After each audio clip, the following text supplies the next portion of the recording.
Selamat pagi. Kita lanjutkan ya. Ternyata sejarah Indonesia itu sangat gelap ya. Artinya tidak terbuka kepada masyarakat. Banyak sekali rahasia-rahasia, misteri, rahasia sejarah Indonesia yang sangat kasihan. Ya, sejarah Indonesia itu kan 500 tahun yang lalu. Sudah ada kerajaan Mataram, sudah ada kerajaan Nusantara. Tetapi itu dihapuskan seolah-olah Indonesia ini baru umur 79 tahun. Jadi sangat menyedihkan ya, seperti ya seperti maaf ya, hewan juga kan kalau ada stambum ya, ada penengnya itu, ada apa itu, riwayatnya, bukunya itu, dia anaknya siapa, keturunan dari siapa-siapa, champion.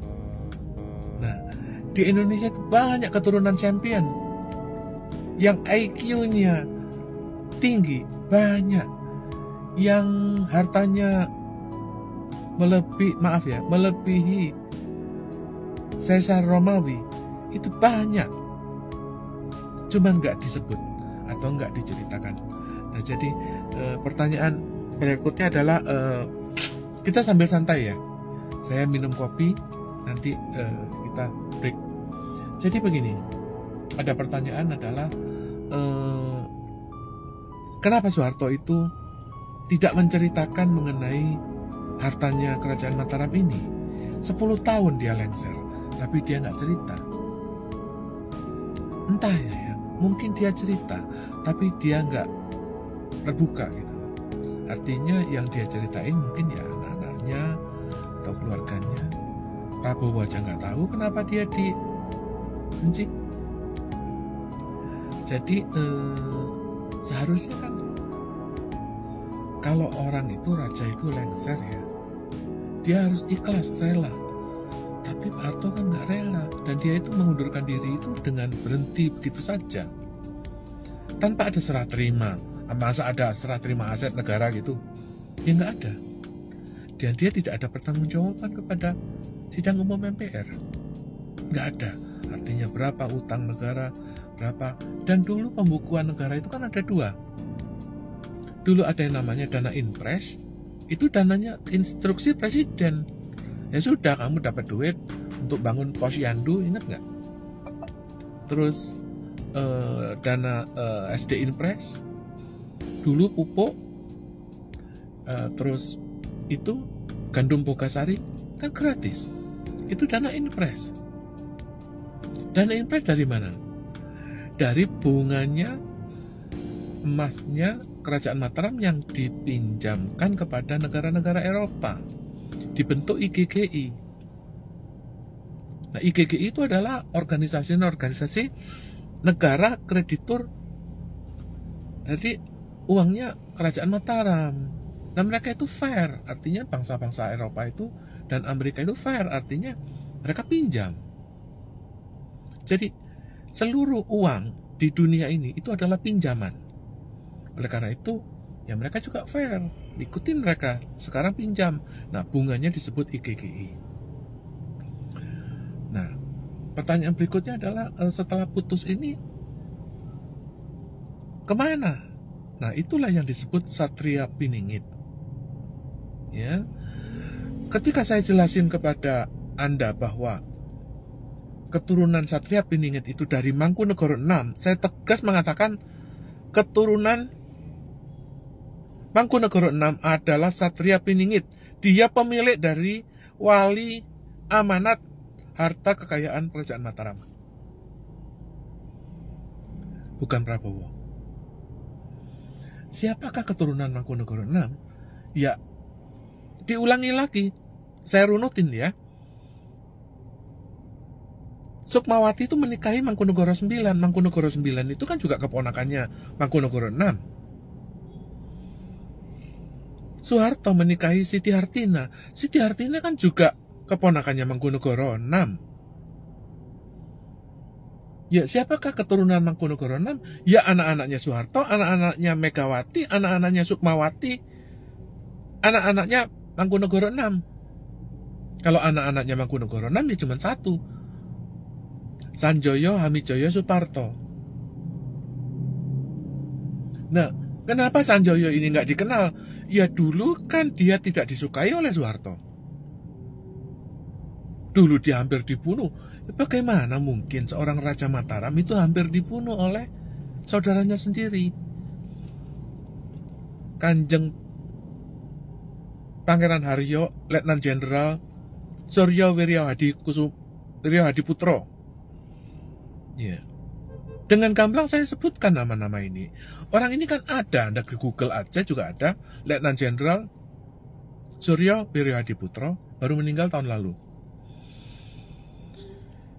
Pertanyaan berikutnya adalah, kenapa Soeharto itu tidak merestui budaya Cina? Tidak menyukai budaya Cina? Bukan, Anda keliru. Anda keliru. Falsafah Indonesia itu mengenal asimilasi. Ya, kalau dulu Anda ikut penataran P4 ada yang namanya asimilasi. Asimilasi itu Anda datang ke Jambi, Nias, ke Banten, sampai Banyuwangi, sampai Bali, Mataram, Lombok, ke Nusa Tenggara, itu bahasanya Indonesia. Dan kamu adalah bangsa Indonesia. Warga Timor Leste pun bisa berbahasa Indonesia. Dan dia menggunakan rupiah. Itu yang disebut asimilasi. Mereka sudah merdeka, tetapi kenapa menggunakan bangsa Indonesia, identitas bangsa Indonesia dalam bentuk mata uang rupiah dan bahasa Indonesia? Itu asimilasi. Orang Papua nggak disebut dia orang Papua. Dia tidak menyebut dia bangsa Austronesia. Dia bangsa Indonesia. Loh, sudah jelas kulitnya hitam, dia beda dengan orang Jawa. Kenapa disebut bangsa Indonesia? Cina di Merauke pun bangsa Indonesia, bahasa Indonesia. Tuh, Pak Harto itu adalah kaisar dari kerajaan-kerajaan 416 kabupaten atau adipati. Dia raja. Sehingga dia bisa menyatukan kekaisaran Mataram ini.